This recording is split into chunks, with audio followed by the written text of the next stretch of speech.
Je voulais prendre 2-3 minutes de votre temps pour parler des difficultés que nous rencontrons, nous, en tant que professionnels accompagnant des personnes victimes de violences sexuelles. Parce que, vous l'aurez compris, on a rapidement parlé de cela ce matin, mais je n'ai pas eu l'occasion de vraiment m'attarder là-dessus. Je pourrais vous dire qu'on n'a pas suffisamment de thérapeutes, je pourrais vous dire qu'on n'a pas suffisamment de budget. Enfin, la liste est tellement longue pour quelque chose qui est en train de se bâtir. Mais pour vous faire comprendre, je vais essayer de vous embarquer avec moi dans un écrit qui ne sera pas du tout agréable, vous l'aurez compris. Mais j'espère qu'à la fin, on prendra conscience de l'importance qu'il y a à agir ensemble pour une réflexion commune. Donc déjà, pour commencer, je vais donner la définition du mot enfant, donc du latin infantem, donc qui veut dire celui qui ne parle pas, et par conséquent, souvent celui qu'on n'entend pas. Donc imaginez-vous être une petite fille de 5 ans, née dans une société qui vous embrigade et qui vous oblige dès le départ à donner le meilleur de vous-même au bout du mabawa. On vous dit qu'il faut être parfaite, qu'il faut être dans le rôle qu'on vous impose, celui d'être une bonne épouse. Imaginez-vous être cette petite fille à qui l'on martèle que le groupe passe avant votre individualité, parce que oui, le Uche Wadago doit passer avant tout. Imaginez-vous encore être cette petite fille de 5 ans à qui l'on inculque la peur de l'homme tout en la laissant à sa merci. C'est la famille, disent-ils, comme si cela justifiait tout. Imaginez-vous grandir avec un fardeau, invisible mais écrasant, celui qui surveille chacun de ses gestes, chacun de vos parties intimes, parce que vous l'apprendrez bien assez tôt, toute violence commise à votre encontre sera de toute manière de votre responsabilité. Imaginez-vous être une petite fille dans un monde où l'on enseigne aux petites filles, aux femmes, à se méfier des petits garçons, des hommes, mais jamais aux petits garçons, aux hommes, à respecter les filles, les femmes, comme étant leur égales. Imaginez-vous encore être cette petite fille, pleine de rêves et d'espoir, dont l'innocence sera brisée en une nuit du mois de Maolid, où un homme de l'âge de votre père, peut-être de l'âge d'un membre de votre famille, du moins un adulte, vous arrachera à votre enfance par un acte de violence inqualifiable, détruisant votre vie à jamais.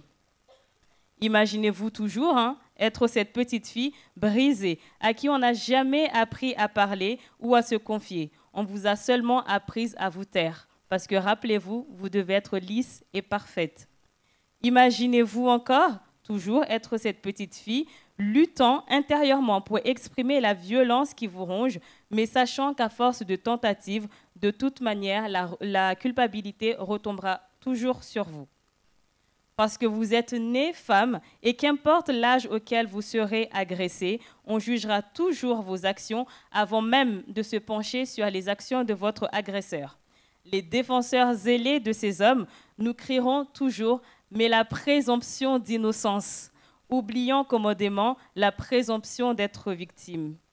Imaginez-vous maintenant adulte, vous avez 18 ans. Malgré tous vos efforts pour vous en sortir, votre quotidien reste sombre. Insomnie, perte de contrôle, nervosité sont devenus votre lot quotidien. Imaginez-vous être cette jeune femme rejetée par votre propre famille parce que vous avez commis le crime ultime, celui de dénoncer un membre de votre famille comme étant votre agresseur. Ce n'est pas l'inceste, messieurs, dames, qui est tabou, c'est le fait de le nommer.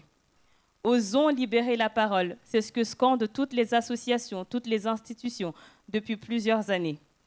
Et pourtant, vous le savez, l'abandon retombera toujours sur vous. Vous y croyez malgré tout et vous imaginez que peut-être dans un monde qui pourrait être ouvert à d'autres personnes, vous pourrez parler librement de ce qui vous est arrivé. Et c'est dans cette croyance que vous prenez courage et vous décidez d'aller porter plainte et de demander justice. Imaginez-vous donc ensuite rejeté par votre famille, sans abri, sans soutien, alors que les structures d'hébergement vous disent « Nous sommes désolés, madame, nous n'avons plus de place ». Imaginez-vous enfin, seul, humilié par toute une communauté, obligé de revenir vers votre agresseur, d'implorer le pardon auprès de celles et ceux qui vous ont trahi, parce que vous le savez, être dehors pour une femme est une autre forme de violence. Mesdames et messieurs, nous sommes face à ce que notre société a de plus abject. Cette société qui force ses professionnels à fermer les yeux face à l'indicible et à prononcer des phrases intolérables et imprononçables ailleurs en France. Faites-vous petite et cohabitez avec votre violeur.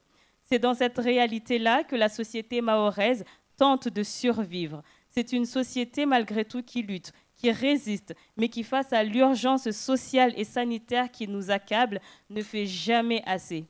En tant qu'individu, en tant que personne, en tant que structure, en tant qu'institution, je nous exhorte, parce que nous sommes tous responsables, donc je nous exhorte humblement à remettre au cœur du débat public la nécessité de protéger les personnes victimes, quel que soit leur âge, quelles que soient leurs origines, mais surtout, quelle que soit leur situation administrative.